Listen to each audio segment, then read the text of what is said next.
Bagi yang belum tahu, bagaimana sih halo, bagaimana cara membedakan orang yang menyukai kita dan orang yang menganggap kita sebagai teman ya. Yang pertama biasanya, kalau dia sering kirim pesan chat random, cuman buat ngecek kabar, itu tandanya dia kepikiran terus. Teman biasa nggak serajin itu ngebarin. Nah ya, jika ada seseorang yang sedang menyukaimu, biasanya dia sering kirim pesan random cuman buat ngecek kabar. Halo kakak dan pengen dicek karakter namanya boleh ya. Tapi ya kakak dannya udah pergi lagi, ya udah. Kita lanjut lagi. Biasanya yang kedua itu perhatikan cara mereka menatap. Orang yang suka sama kita bakalan menatap lebih lama dan intens tentunya ya. Matanya tuh kayak nggak mau lepas gitu. Beda sama teman biasa yang natapnya sekilas saja gitu. Nah itulah beberapa ciri diantaranya kalau orang yang suka sama kita biasanya perhatikan cara mereka menatap dari matanya.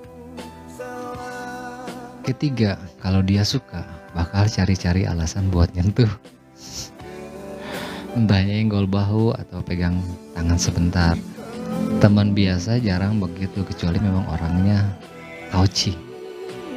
Keempat, orang yang naksir bakal condong ke arah kita pas ngobrol. Halo kakak Punis.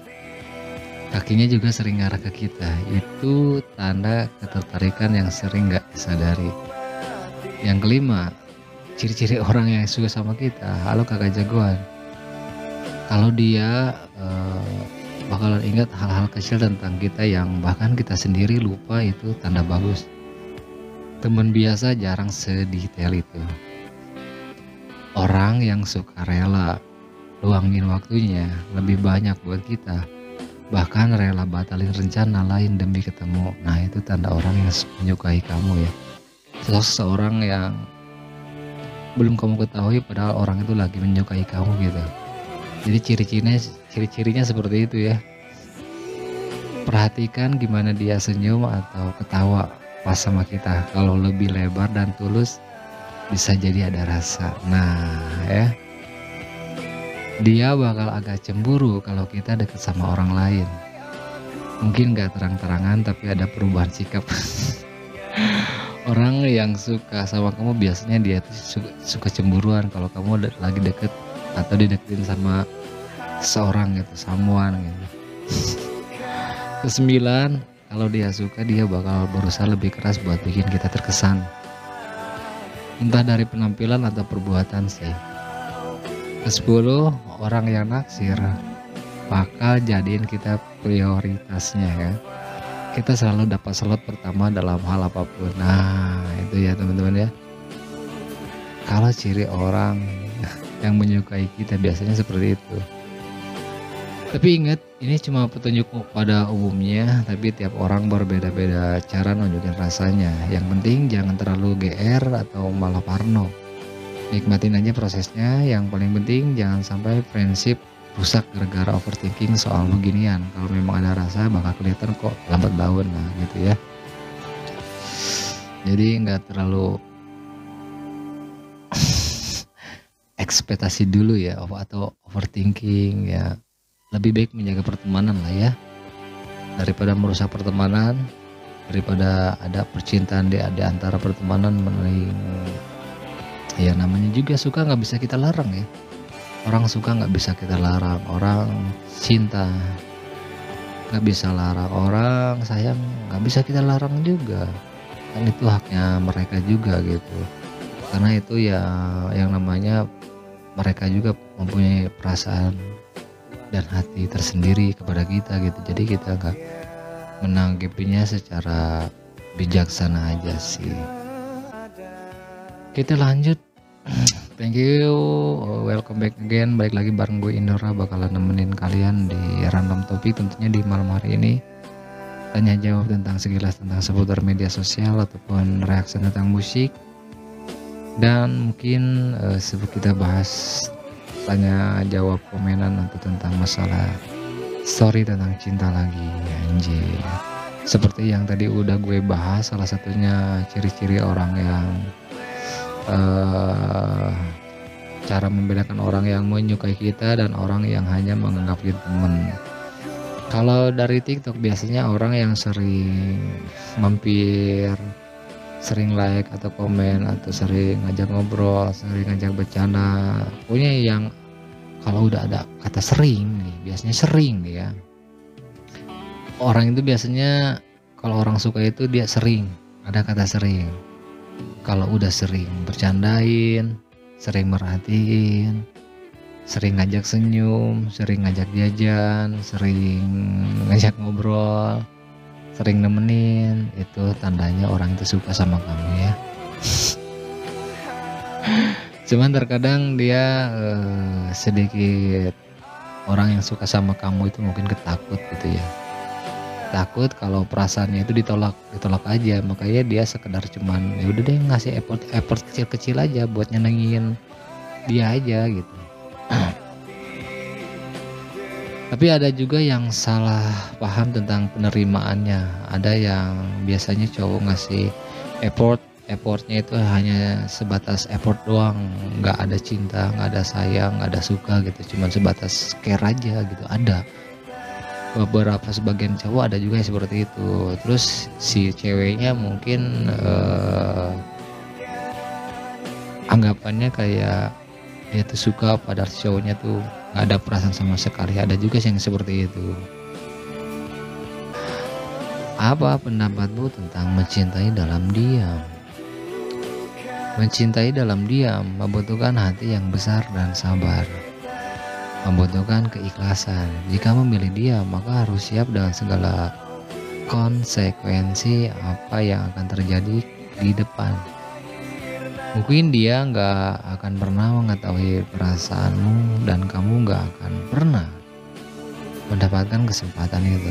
Mungkin juga dia akan mengetahui perasaanmu tapi tidak membalas perasaanmu. Saya pernah menyukai beberapa orang. Saya pernah menyatakan dan saya pernah hanya diam. Dan dalam cerita saya, semua tidak ada yang memiliki ending yang bagus. Atau jalan setiap orang itu berbeda. Pertama, saya menyukai teman sekelas sewaktu di bangku SMA. Sebut aja namanya Mamat. Saya nggak pernah memberitahunya sampai suatu hari dia punya pacar. Saya menangisinya seperti orang bodoh. Saya pun nggak pernah berani mengode atau mendekatinya karena saya sadar saya siapa. Jadi saya memutuskan diam sajalah. Hingga kelulusan SMA, saya nggak pernah memberitahunya, tapi ternyata hingga kuliah, saya masih tetap menyukai dia. Kemudian, saya mulai menyukai orang lain ketika kuliah, sebut saja Mail. Dengan si Mail ini sama saja. Saya cupu nggak berani dekati apalagi bilang. Tapi ada beberapa momen kesempatan saya punya waktu dengan si Mail. Nggak dekat, tapi cukup berkesan buat saya. Tapi tetap, saya nggak bilang kalau saya suka dengannya. Sempet mau nekat, tapi saya urungkan. Saya takut jika ditolak dan membuatnya nggak nyaman satu sama lain. Herannya, saya bisa cepet move on, melupakan si Mail ini. Beda dengan Mamat, lama banget sukanya.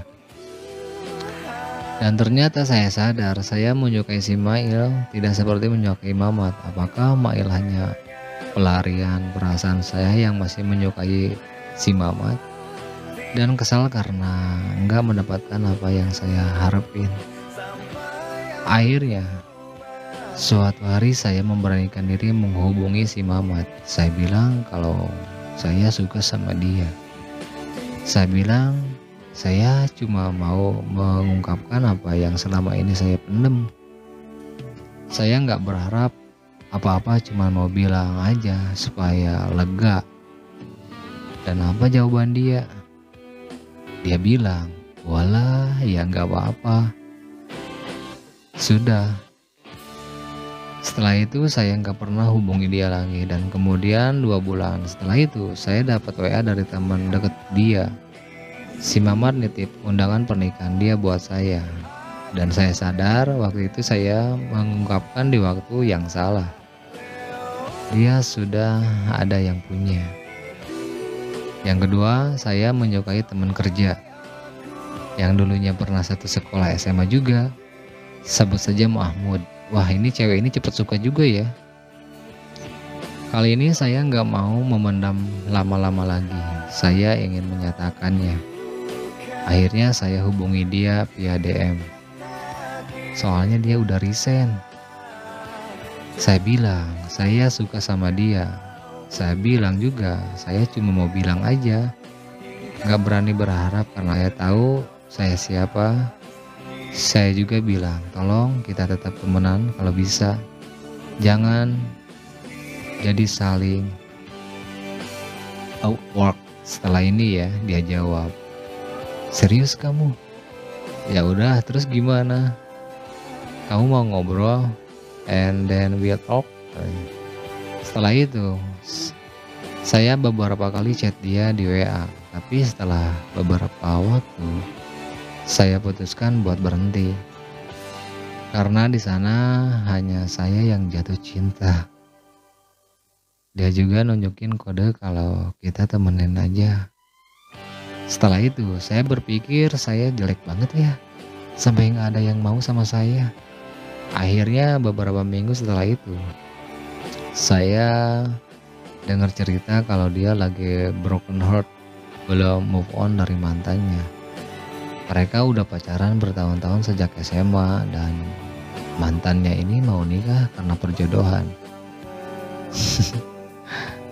Dari situ saya jadi ikut patah hati karena saya sadar di hatinya sudah ada seseorang yang dia sayang. Saya harus tahu diri dan mundur. Setelah itu kami jadi saling awkward kalau ketemu. Intinya adalah memilih diam, memendam perasaan atau mengungkapkan perasaan. Keduanya nggak ada yang lebih baik atau lebih buruk. Kita boleh hanya diam dan menunggu atau memberanikan diri menyatakannya. Masing-masing memiliki konsekuensi. Manapun yang dipilih harus bisa menerima dan menghadapi apapun konsekuensinya. Jika diam, maka mungkin kamu akan melihatnya bersama orang lain. Jika mengungkapkannya, takut sakit hati karena ditolak. Atau kemungkinan yang lain, setelah saya menyatakan kepada Mamat dan Mahmud, saya menemukan sebuah jawaban walaupun itu adalah ditolak. Inilah yang terpenting, sebuah jawaban walau ditolak tapi saya mendapatkan jawaban atas pertanyaan saya. Nah, ini betul banget ya.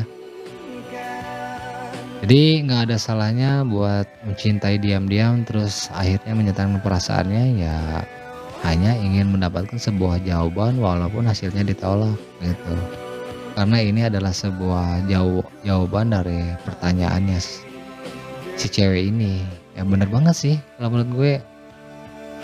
Dan itu yang akan menentukan langkah saya selanjutnya. Dengan ditolak, saya mengerti buat saya nggak perlu lagi menyimpan perasaan lebih lama. Dengan memberanikan diri menyatakan perasaan saya menemukan jawaban yang saya cari. Gitu. Jadi nggak apa-apa sih kalau posisi kita seorang cowok suka sama cewek, ya kalau lagi suka ya bilang aja suka. Kalaupun ditolak ya udah gitu. Karena cowok itu gimana ya, kalau gue sendiri gue emang mencari jawaban doang sih. Ketika gue mau merasakan perasaan kepada seorang wanita ya gue mau tahu jawabannya doang, udah gitu, nggak ngejar-ngejar lagi gitu. Biasanya gitu sih kalau seorang cowok, dan gue merasakan hal yang sama di posisi seorang cowok.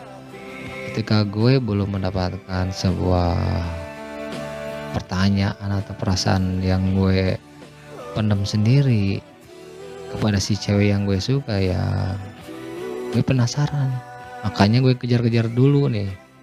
Nah, disitulah gue sebenarnya butuh jawaban aja, ini perasaan gue bakalan diterima atau enggak. Jadi cowok itu kayak gitu. Jadi nggak salahnya memendam perasaan, kalau menurut gue pribadi sendiri nggak ada salahnya. Terus lain waktu tiba-tiba dengan spontan kamu mengungkapkannya, meski itu jawabannya ditolak, ya nggak apa-apa, karena kita itu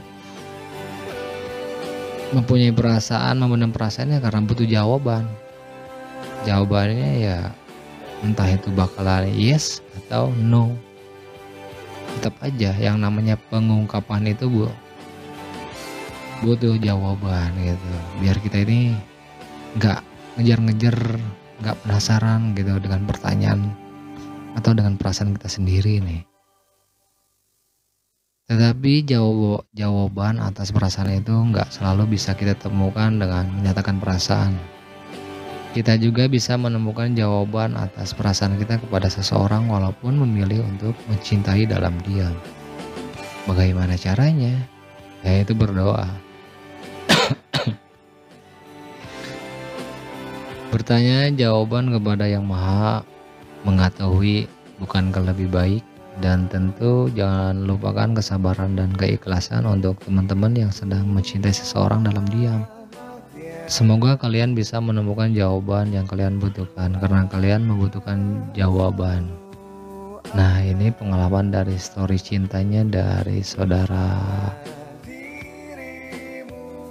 Wah, namanya disamarin ya, cewek ini namanya. Pokoknya dari seorang wanita. Jadi si cewek ini dia suka sama satu cowok, cuman cewek ini tuh kayak dipendam perasaannya yang begitu lama sejak SMA hingga akhirnya sampai kuliah gitu. Ya seperti itu sih. Karena emang setiap orang bakalan memiliki kayak gitu, bakal memiliki histori kayak pengalaman cinta diam-diam gitu. Diam-diam suka, diam-diam memperhatikan, diam-diam jadi sayang, ada. Cuman ada yang dipendam, ada yang benar-benar nekat untuk diungkapkan. Kayak gue juga pernah nekat mengungkapkan perasaan gue sendiri. Ada yang gue menerima jawabannya digantung, ada yang pernah gue nerimanya kayak langsung ditolak, ya simpel banget sih. Oke, itu dia pembahasan kita di malam hari ini tentang bagaimana tentang cinta diam-diam ya. Selanjutnya gue putar lagu dari lagunya Padi, Menanti Sebuah Jawaban. Ini cocok banget buat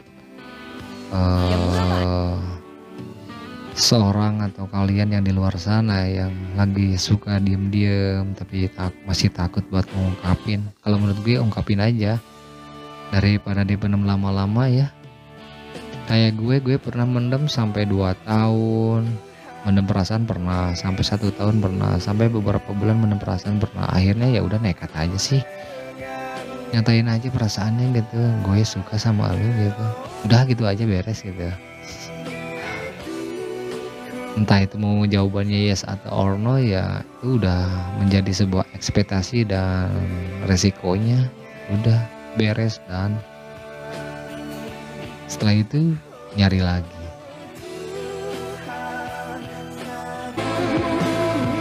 Nah itu dia teman-teman, lagu dari lagunya Padi, Menanti Sebuah Jawaban. Ayo, siapa di sini yang lagi sedang menunggu jawaban dari cewek yang disukainya atau cowok yang lagi disukainya? Makanya ketika seseorang mempunyai perasaan, mereka tuh butuh jawaban yang pasti. Sama kayak halnya di posisi cewek.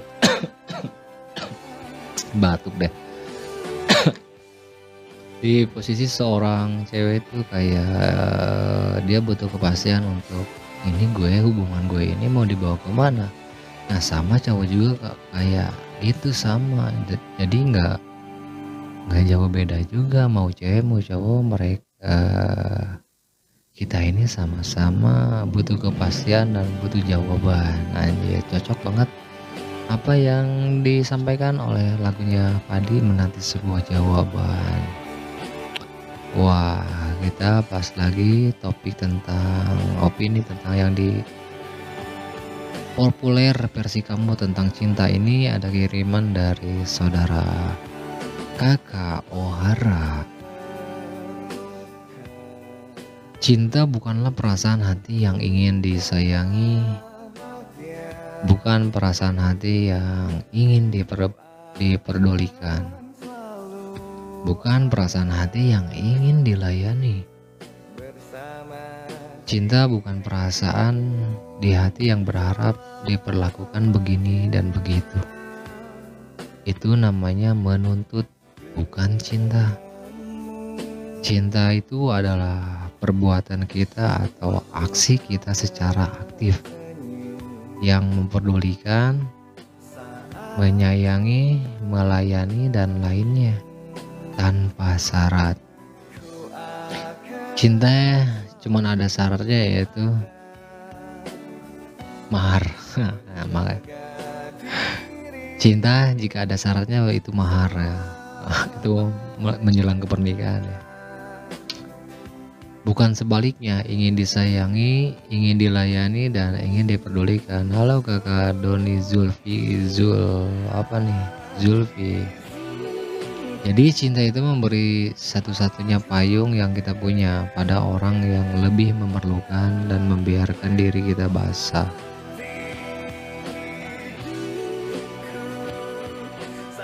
Jadi cinta itu melindungi tapi tidak membelenggu ya. Cinta nggak membalas kejahatan dengan kejahatan lain. Cinta nggak pernah menyalahkan orang walaupun dia bersalah. Cinta sudah memaafkan sebelum orang itu menyadari kesalahannya. Cinta itu mendoakan keselamatan pasangan saat dia pergi dengan orang lain, membawa semua pemberianmu, meninggalkan kamu dengan hutang dan kenangan di saat ekonomimu jatuh terpuruk. Cinta nggak mendendam dan nggak menghakimi orang.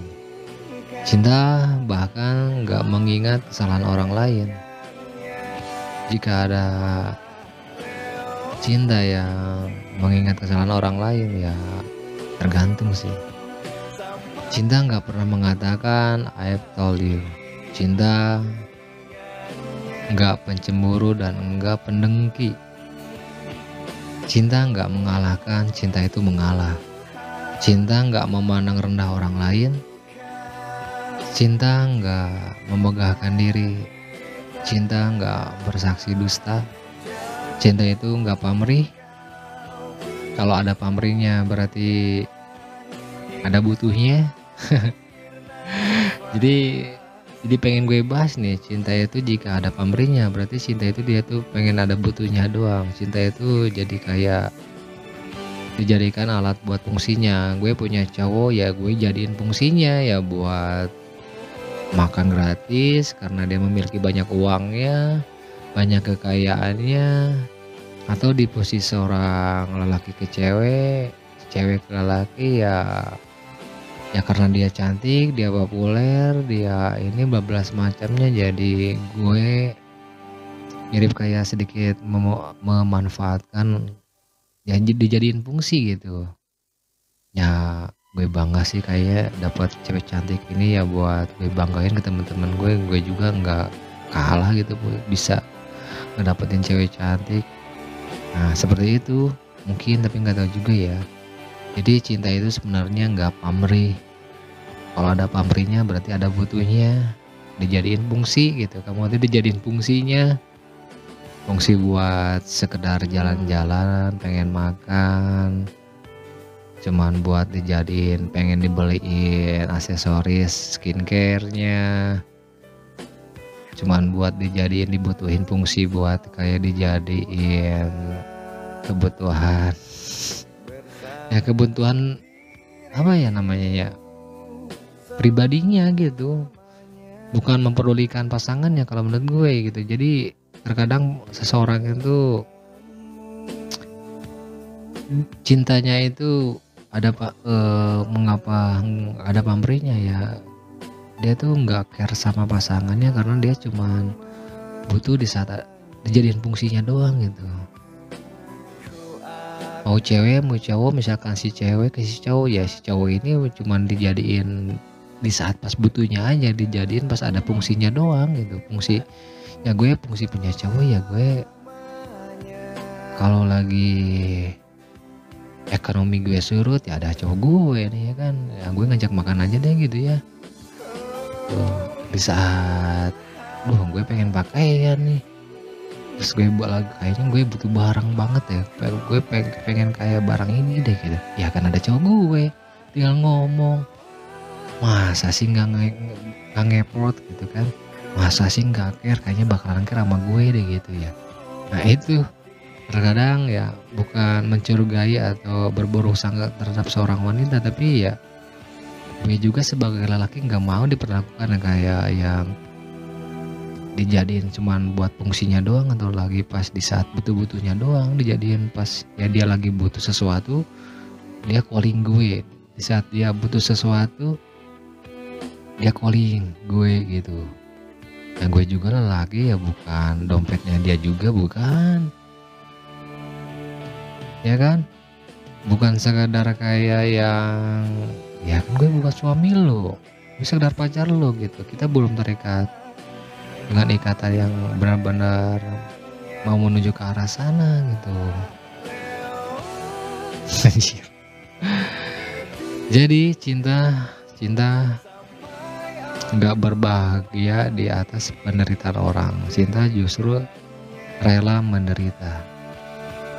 Kalau kamu pergi pagi pulang malam kayak yang lagunya Armada, hanya bisa membawa pulang sebungkus nasi dan kamu berikan kepada orang yang kamu pedulikan, dan membiarkan perutmu hanya terisi air putih, itulah cinta. Karena cinta itu pengorbanan, tapi tidak mengorbankan orang yang dicinta. Nah ini apa yang tadi gue bahas, jangan mengorbankan orang yang dicinta. Cinta gak akan pernah bertepuk sebelah tangan. Bagaimana kamu bisa bertepuk sebelah tangan kalau kamu hanya memperdulikan, menyayangi dan melayani tanpa menuntut apapun, tanpa meminta apapun? Karenanya cinta sejati akan bertahan walau enggak dibales. Cinta tetap hidup walau cuma satu arah. Mencinta bukan harus berhubungan sensor. Karena mencinta nggak meminta suguhan. Cinta nggak harus memiliki hubungan kausatif dengan pernikahan. Mencintai bukan berarti harus menikahi, karena cinta itu tidak memiliki. Kalau cinta udah memiliki berarti udah statusnya ke pernikahan. Kalau masih statusnya pacaran berarti cinta itu masih belum ada memiliki. Kebalik ya. Cinta nggak mengikat, hanya menikahlah yang mengikat. Karenanya kamu bisa dan boleh mencintai banyak individu, tapi nggak bisa menikahi lebih dari satu. Cinta adalah rasa kepedulian yang merupakan pemberian terbaik Tuhan kepada manusia. Sedangkan pernikahan adalah ikatan dari hasrat reproduksi, di mana semua hewan memiliki hasrat tersebut. Wah. Sedangkan cinta melindungi orang yang dicintai. Perhatikan bedanya, pernikahan itu dilindungi, sedangkan cinta itu melindungi. Nah ini jadi bedanya, ada perbedaan juga ya. Pas di saat lagi pacaran, kalau udah nikah, jadi perbedaannya kalau pernikahan itu dilindungi, sedangkan kalau pacaran itu cuman melindungi gitu. Ini mana yang bener nih ya? Sangat berbeda bukan katanya? Oh kayak gitu.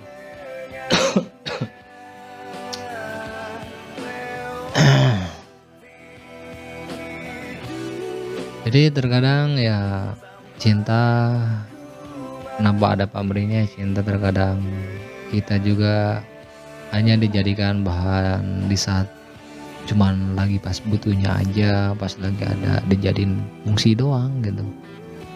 Sekedar itu, pedulinya nggak ada.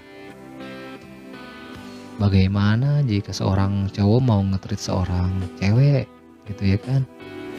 Kalau perlakuannya misalkan seperti itu gitu. Tapi gue nggak mau berburuk sangka juga. Tapi apa yang dikatakan pada umumnya seperti itu katanya. Yang saya takutkan dalam hal menjalin sebuah hubungan adalah keterbiasaan, di mana nanti barangkali saya akan lebih banyak terbiasa untuk ditemani, didengarkan, diberikan perhatian, dan lain sebagainya. Saya takut jika semua itu akan hilang secara tiba-tiba, dan kita semua tahu perpisahan gak akan pernah menyenangkan. Kita sebagai manusia pun gak pernah bisa mempersiapkan diri menghadapi perpisahan.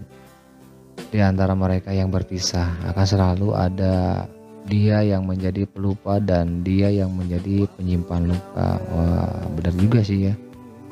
Ada yang dia menjadi pelupa dan ada dia yang menjadi penyimpan luka. Nah ini nih yang kita benar juga nih, kita takutkan dan khawatirkan, yaitu takutnya ada yang selalu menjadi, ya kalau dilupain sih enak ya, jadi kayak kita itu kalaupun udah putus dilupain ya karena udah nggak ada apa-apa.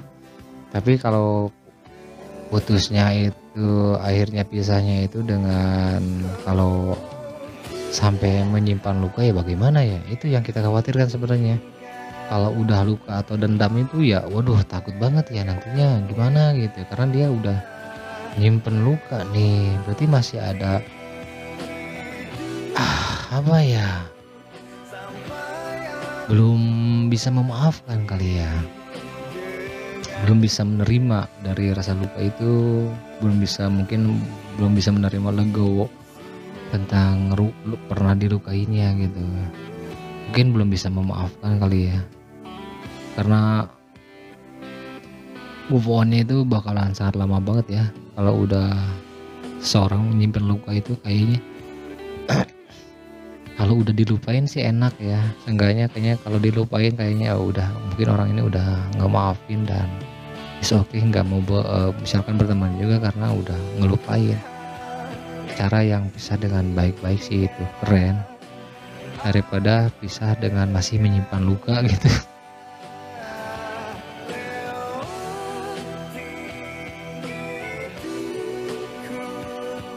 Sampai aku nanti.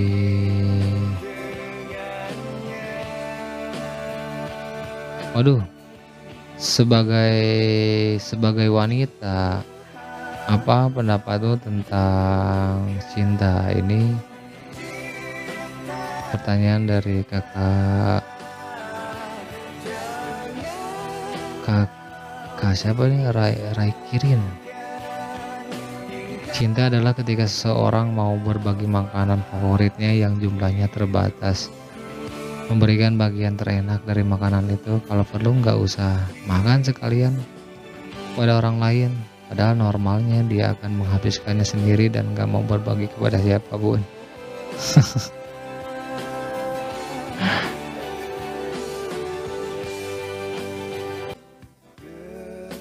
Baik, di penutup akhir live gue hari ini, terima kasih banyak sudah berkenan mampir ataupun ada yang titip layar dan sebagainya. Dan balik lagi, kata-kata biasa yang sebelumnya sering gue sampaikan, sukai dan terimai lebih kurangnya orang lain, lebih kurangnya diri kita sendiri, lebih kurangnya pasangan kita, kerabat, keluarga, bahkan masyarakat atau mungkin dan lainnya. Mohon maaf jika ada audio yang misalnya kurang jernih atau tampilan background yang biasa aja, yang tampilannya yang gini-gini aja, belum ada perubahan. Mohon maaf, bukan bidang saya untuk mencari sebuah kata orang tuh kayak pansos atau cuma nempel populer dan sebagainya, tidak ada sama sekali. Ini pure cuma ngereaction dan ngobrol-ngobrol sekilas tentang seputar media sosial. Apalagi ya, jadi mohon maaf jika ada kekurangannya. Saya gudangnya kebodohan dan kesalahan, boleh disukai boleh juga enggak, ambil yang positif aja. Semua kekurangan milik saya, kesempurnaan hanya milik Allah Subhanahu wa ta'ala. Terima kasih banyak, semoga suka dengan tampilan seadanya gini. Sampai ketemu lagi di live yang di jam random aja sih. Mungkin gue live bakalan kalau udah hari Senin dan Kamis itu, mungkin mudah-mudahan jamnya tepat selalu always di hari Senin sampai Kamis itu live-nya di jam 11 malam. Gue cuman bahas-bahas tentang reaction musik aja sama story-story tentang cinta aja sih, gitu aja live gue nya. Sampai ketemu lagi di besok lusa. Assalamualaikum warahmatullahi wabarakatuh.